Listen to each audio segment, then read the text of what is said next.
Good evening, everybody. This is Robin with another edition of Horror Pop After Midnight. And my guest tonight is Sara Canning and Brian Sepanzyk. Did I say it right? So close. You were so close. Sepanzyk. Okay, Sepanzyk. Hey, thank you guys for coming on out of your busy schedule to have fun with me tonight. Thank you for having us. Yeah. Yeah, I support indie films, and I was looking around and I saw your film In the Shadow of God, which was at Days of the Dead in Atlanta. I was like, this looks pretty interesting, so I decided to reach out to Brian, and then he told me you were in it, and I was like, yeah, let's get Sara to come on. And I really loved the movie. The character you play, Rachel, you had me so invested in that character. I was feeling your pain, your trauma, everything all at once, man. I was so invested. I mean, you just nailed it, man. It felt like it was like if this was like a true story or something. Oh, that's so great. I'm glad. Thank you.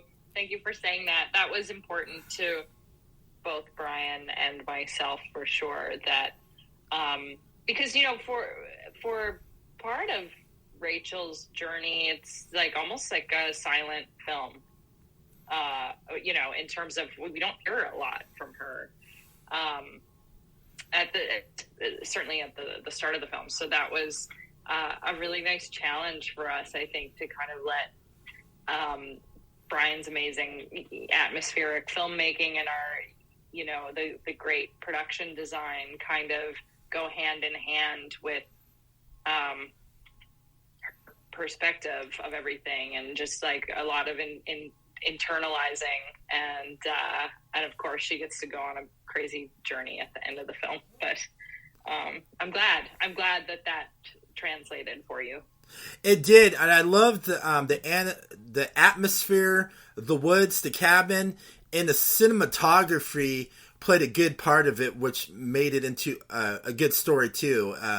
It just felt like one of the characters of the film, how the cinematography worked on certain scenes. Yeah, we had an amazing cinematographer. Yeah. Oh my God. Yeah, Jeff is such a great collaborator and a great filmmaker in his own right. He brings so much to a project, which is really great. He likes to break down the script, and he likes to bring ideas. How can I make this cinematically, more thematic, or to match the themes with lens choices, or different shot composition. So he's a dream to have. Yeah. That's pretty good. How did you come up with the story and the name In the Shadow of God? Yeah, the name took a little bit to come up with. Because I put Sara through a couple of iterations. Hey, how does this sound? It was just, I wanted something kind of profound and not super average. I don't know. It's always tough coming up with a movie title, because it's like, does this sound too pretentious? Is this too much like that? But so you kind of have to forget all that and be like, this to me, if I saw this title, would be pretty cool, and it would speak to me. But I mean, what it is, I mean, essentially, it's kind of what the title implies. That it's like, it's almost like, the people in the shadow of God are the ones that are forgotten. Those are the ones that are suffered the most. It's out of his sight. So that kind of feeling, and how, not that it's anti-religious in any way, but it's definitely how religion plays a big part in everything. And some of the folklore we explore, some of the history that we would expand on more in the future, would expand on those themes some more. So it's how it kind of religion plays in every aspect, whether you believe in it or not. So that was kind of how we kind of came up with that, and it just sounded pretty dark and heavy. So that's what I was after. But yeah, the story was dealing from some personal experiences that I had with a family member who's dealing with addiction. I kind of wanted to write a story around that, and just because at times it did feel like, experiencing that with someone that close to you that you don't know how to help them, it can feel like a horror movie at times, as cheesy as that sounds, but it's true. When you live it, it's like, it can be nightmarish. So I wanted to take some of that personal experience and weave it into a story where, try and give some explanation where it's like, you don't know what they're going through. or just explore that anyways, just to be like, you never know the reason, and it's always so tough. And then just set that against, something where I want to come up with a story that had a big kind of folklore, a big lore to explore. I didn't mean to rhyme all those words. But, a rich history that is allowed for a bigger story to tell. So, again, it's tough to do in a short film, but I'm really proud of what we did. And, when you have people like Sara and Adam as your lead actors, it's amazing what you can do in 17 minutes, and a good calling card for a feature. So that's our plan. Yeah, I like how you did it with Rachel and her father. How they felt. What they were going through. It kind of reminded me. It could have been Hereditary. The pain, the addiction. Like he was like passing it on to Rachel. After she watched the video of her dad. You think he was an alcoholic, but he was going crazy and he was tripping out, like something was like sinister messing with him. And you get deep into that VHS, and I love how the VHS was like an 80s feel and kind of grainy towards the end when he just like Yeah, and that's another thing too. It is all about generational trauma and how things like that, like alcoholism, can be passed along the family, and it's whether you have no choice sometimes, like that's just a fact of genetics, or it doesn't have to be even with addiction. How they say people who survive wars, that generational trauma comes down through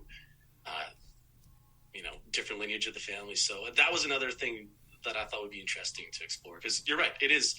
Rachel gets handed this she's forced to come back, deal with this fractured relationship, and then it's like she's handed what he was dealing with, so that was our way to kind of mimic that. Yeah, in the part and hearing things, and like it's sort of like a metaphoric of the curse kind of situation. Feels very like that's what that can feel like, any kind of trauma that's handed down. Yeah. And the thing that was creepy was the cellar doors when she opened it, and you keep on hearing that baby scream, crying. That was so creepy. I was like, oh my gosh, is this like a regular baby, or is this going to be something messed up and demonic, man? That baby cry just creeped me out while I was watching the film. Yeah, that's actually my nephew. I got my brother. He just had a kid. I'm like, do me a favor. I need some baby crying. He's like, I got you. No worries. So, fun fact, that's my nephew. Hey, that's a good one too. Also the frozen corpse down by the cellar doors too. That was kind of creepy, and the makeup on the frozen, like demonic creature, kind of remind me of something from Salem's Lot. Ooh, that's cool. Mm-hmm. Yeah, we had our friend Maddie Lutz. He's a really talented special effects makeup artist, and we didn't have a lot of time to prep, and he came on really late. So it was like it was a lot of like, I'll be like, well, here's what I was after. He's like, well, here's what I got in my kit, and I'll be like, that'll work. So he came up with a lot of that on the day of, which is great. Super talented. We lucked out with so much of the crew on this, so a lot of talented people. Yeah, let's talk about the film score. I loved the composer you got on there. The music was like so eerie / traumatizing. It just kept you on your shoes, and it kind of reminded me as one of the characters of the film and certain scenes how the music played out. Yeah, that's great to hear. As we all know, like, music plays such a huge role in everything, and it's amazing when you do these edits. Sara knows as well. You do an edit without music or anything, and once you have that final step, you're like, oh, this feels like a film now. Thank God. It's so funny. I'm in the middle of doing that right now. Or like a thing I just directed for my old film school, and I'm in the middle of that process, and it's so, when it's right, it's like, oh yeah, but sometimes getting to that point is like, what? You're like this, you're like, no! Yeah. And it can be so hard too, because it's like, well, I was listening to this score when I wrote it, or which can be a trap too. It's like, I want it to sound like, Hereditary soundtrack. And it's like, we're just going to rip that off now. It's like, so you also want to try to find your own, voice through the music and your own style. So it's a tricky process. But my friend Nick and I, we wrote that, which was great. And we started writing that, I think it was about a year, which was really, really fun because it's a new thing for us. And it was kind of cool. We kind of approached it more of like just going down to the jam space that we have, because we're more used to playing in just traditional bands, drum, bass, guitar, lots of yelling. And so this was cool to kind of come up with more composed stuff, but still approach it like it was like going down for just another practice. It was really cool. So we just put on the rough cut of the film, and we would just try different things, and we just did that for weekends and weekends, and I think it was like a year. But I mean, that's the luxury you have when you don't have anybody hounding you for the release. So you can spend a year doing post. Yeah, that's pretty wild, and especially at the end of the short film, Sara did good, man. She did the most traumatizing final girl moment, man. All bloodied. You see the sheriff, he's sitting there tripping out, and then all of a sudden, boom! that ending was like a curveball, and Sara nailed it. That was one of my favorite final girl moments in some of the short horror films I've seen. I mean, she pulled it in there, man. It was like, oh my gosh, that was just so beautiful. That's so nice. Well, that's very kind of you, but it's all really Adam's performance, I would say, of that moment that you're talking about of him tripping out beforehand was like so horrifying and kind of rough to watch.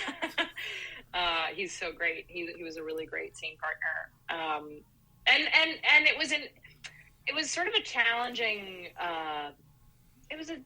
scene, I think, too, because Brian and I talked a lot about she's at a point where it's like, what is real and what isn't real anymore. Like, even that great scene before she goes down into the cellar where our other cop friend stabs himself in the chin, that I think it's like she's feeling so discombobulated, and like I think that the seams are sort of coming apart a little bit. That it was sort of like playing between.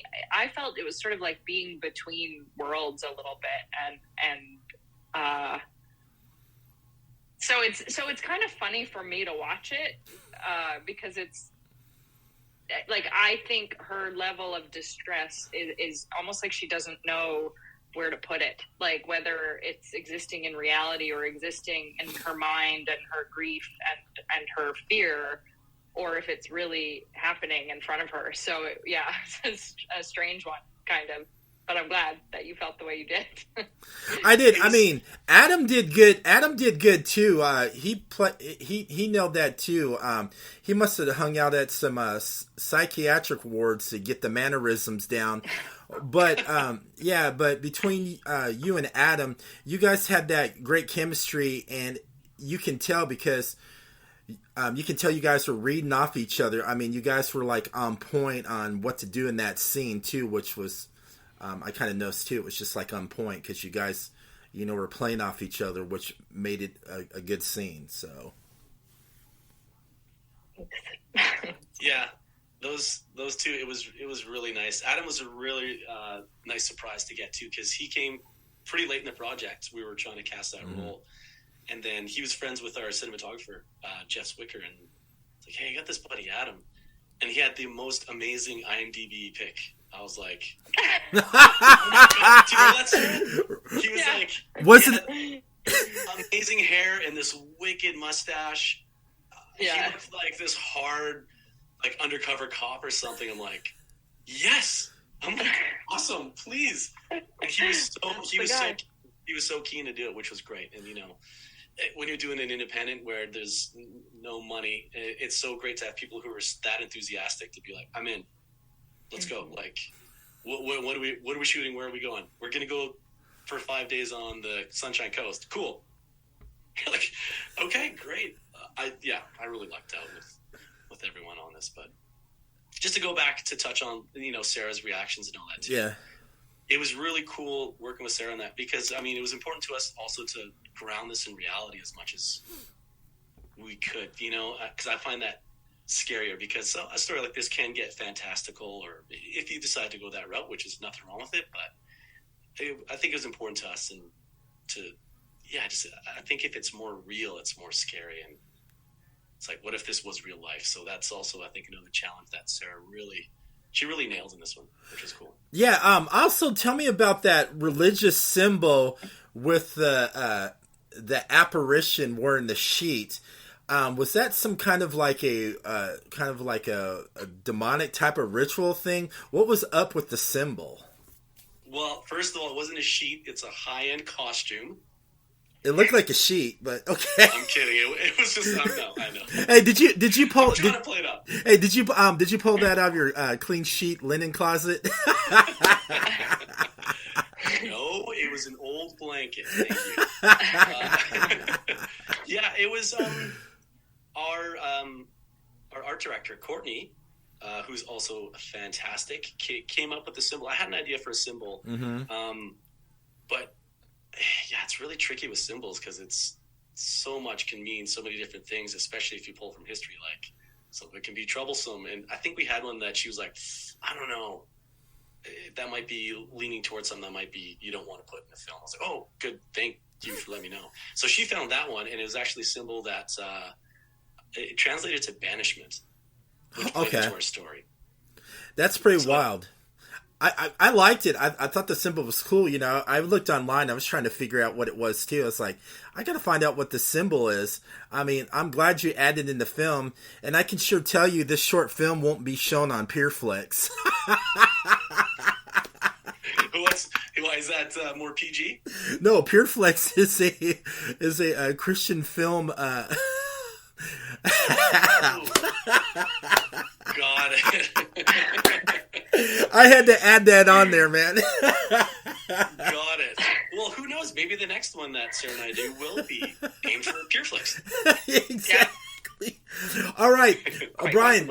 Sarah's like over laughing, going, that could be challenging. I wonder, how many religious folks would watch a type of film like that. Now, gotta do the full spectrum now. Exactly. So, Brian, besides filmmaking and doing your passions, what does Brian enjoy doing when he's not filmmaking or being on the set? What do you enjoy doing, Brian? Oh, I really enjoy watching movies. Oh, we all do. That's lame. I should make myself sound weird. No, I just, I really enjoy, the creative process is really fulfilling. And I'm kind of at a time now where I like to spend a lot of my time doing that.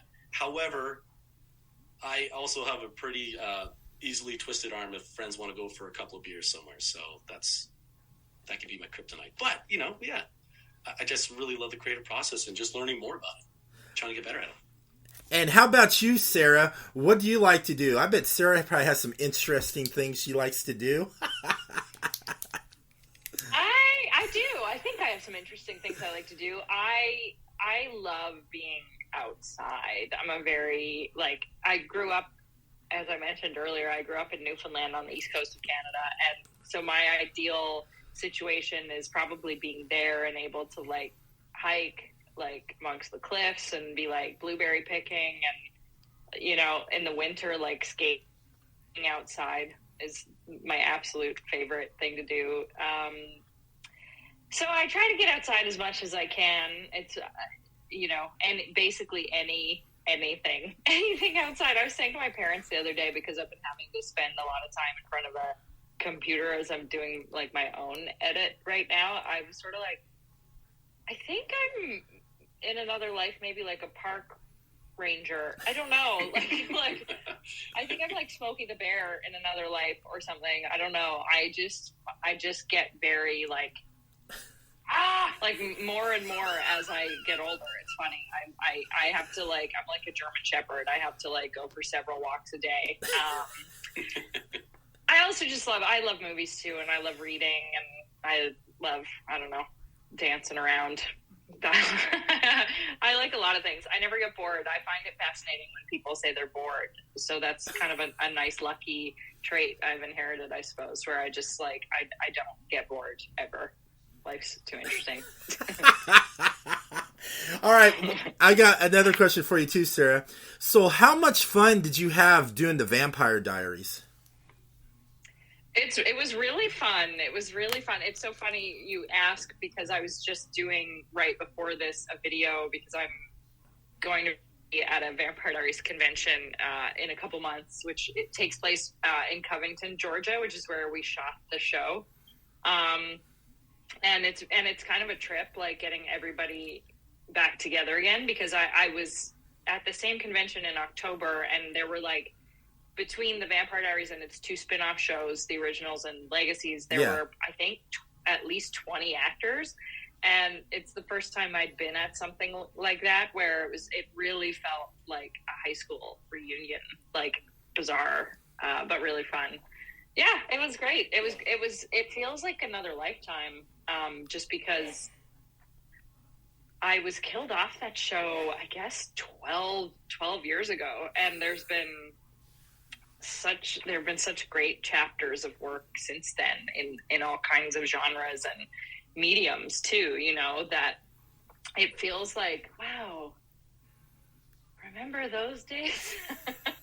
But it was fun. It was really fun, and a really fortunate job to have, especially I was 22 when I was doing that show, and, like, what a lucky, fortunate situation that was. I've had a very fun time in my career, and I hope it just carries on. That'd be really nice. That's awesome. And you worked with Wesley on the Vampire Diaries too, Paul Wesley. And and the thing which was kind of cool about him, when I watched him in the Vampire Diaries, now he's playing a young Captain Kirk on a Star Trek series, which is weird. He goes from a vampire to the famous captain of the U.S. Enterprise. I was like, that's wild. I was so excited for him getting that job. I really liked working with Paul. We had a blast. I really liked getting to do scenes with Paul. We all, you know, he's quite cheeky, and I think he's a great actor. So I always had fun with Paul. Oh, that's pretty cool. So Brian, do you have any other projects you're going to get ready to do? Yeah, I mean, prepping. I've got another short, Sarah, that I got to run by you. Ooh. Well, here's the side Zoom after.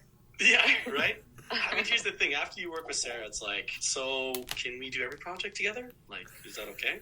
That's very kind. So yeah, it's prepping the next short. I there was a lot of time between my last short film I did and this one, which is weird because it's like, on paper, it's like 2017, is the last time I released one, and then 2022, and it's like 5 years. Oh my God.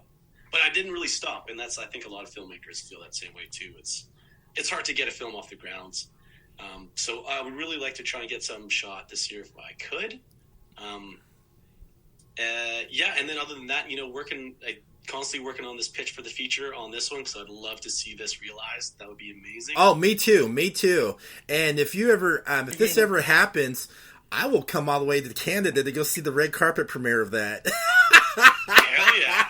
I mean, I got family out in Canada, so it's all good. That's awesome. Yeah, and that's our goal. And you know, it's great hearing feedback where, you know, people are like, "This, I think this would make a great short or a feature. I want to know more about the story." And that was our hope. So that's been really nice to hear. And yeah, just coming up with more ideas. That's you know, because it's always like, "Hey, what else you got?" This is a question often you get if you're lucky enough to talk to people who have financing or development positions. So, you know, just trying to get as many ideas as I can ready to go. So you're short. Are you going to have it on disc? We're going to be doing a premiere online, which we'll be announcing soon. So I think around May is the date for that. But we're also there's plans for some physical media as well. Yeah, that's what I'm asking about. I support physical media. I have a huge film library, and if you guys are over here, if you and Sarah saw my film library, you guys would have a heart attack. I have so much film. Amazing. Yeah, we're actually working right now. We're working with this amazing label that wants to put out both the soundtracks and the films as a package. So it'd be on vinyl, and it would come with Blu-ray, and then as well as an updated VHS release. So we're working on all that. So we're hoping to have that ready for May or April, I think. So, Robin, you'll be the first to know. Yeah, let me know, and I better get a signed copy by you guys. Can do. Exactly. Can do. For sure. Since you're editing, Sarah, do you do a little bit of filmmaking too? It's so funny because Brian was just saying, talking about doing another short, and I have likewise been, very appreciative of Brian's advice, and will probably be making a short film with Brian's gracious help of my own. I work for my old film school sometimes, which I attended longer ago than I can believe at this point, but I direct student final films for them. Nice. Usually once a year. And it's great. We shoot like 35 pages in 4 days, and then I, do the post and the edit and the scoring, just with like a very pared down sort of simple scoring. And I love it, but I'm really, really excited to delve into some of my own writing now. And everything I write is set where I grew up, but I think there's one that I've written that I think we can do here, because sort of on purpose. It's like a psychological drama. Nice. Kept it contained to a cabin. So that's what I really want to do next. That's what I would really, really love to get on the go, which Brian and I will have yet another conversation about very soon, I bet. Absolutely. Sarah's a fantastic writer. So I'm 100%, 1000%. Whatever she wants to film, I'm there. Awesome. So where can everybody find you guys on social media? I only have one left. I only have Instagram. It's very easy. It's just Sara Canning, at Sara Canning on Instagram. That's the only one I got. And how about you, good. Brian? That's good. That's good self-control, Sarah. I gotta hand it to you. I know. She had it like professionally. Yeah. She's like, that's it. I don't have Twitter. I don't have TikTok. I don't have Snapchat. It's Instagram. Oh. Take it or leave it. TikTok, yeah. Yeah, I'm like I feel like the final frontier sort of social media. And I'm like very strict with myself about how I use Instagram as well, or awesome. how often I check it. So, but that's it. But Brian, do you have Twitter? I can't remember. Yeah, I got Twitter, Facebook, Instagram. I mean, here's the thing: when you're trying to promote, and he's a TikTok star as well. Could you imagine? That would be amazing. Yeah, I want. If you do, you got to sing that song by Spice Girls. So you want to be my lover. Oh hell yeah! There you go. Good note. That's a good note. Good note. We'll see. But what you were I know what you were going to say. Like when you are promoting film, especially independent film, it is a great thing to be on multiple social media platforms for sure. Yeah. Because I'm contemplating TikTok even just for to promote horror, because as you can see, it's helped a lot of independent film, and it's like, as cheesy as it is, and it's probably like, hey, you're probably a little too old to be on there. I know, but in the same sense, it's like you want to reach as many people as you can. So it's like, sign up for another one. I don't know. Well, that's awesome. Yeah, why not? Hey, I'd follow you on TikTok. Shoot, just to see the horror stuff. But thank you so much for coming on the show. I mean, I had a blast with you guys. Yeah, thank you. It's so great chatting with you, and getting to revisit the film too is always a joy for me. Yeah, and probably appreciate all the help in spreading the word for independent horror, and it's always appreciated. And yeah, thanks for reaching out. Really appreciate it. Yeah, and everybody, thank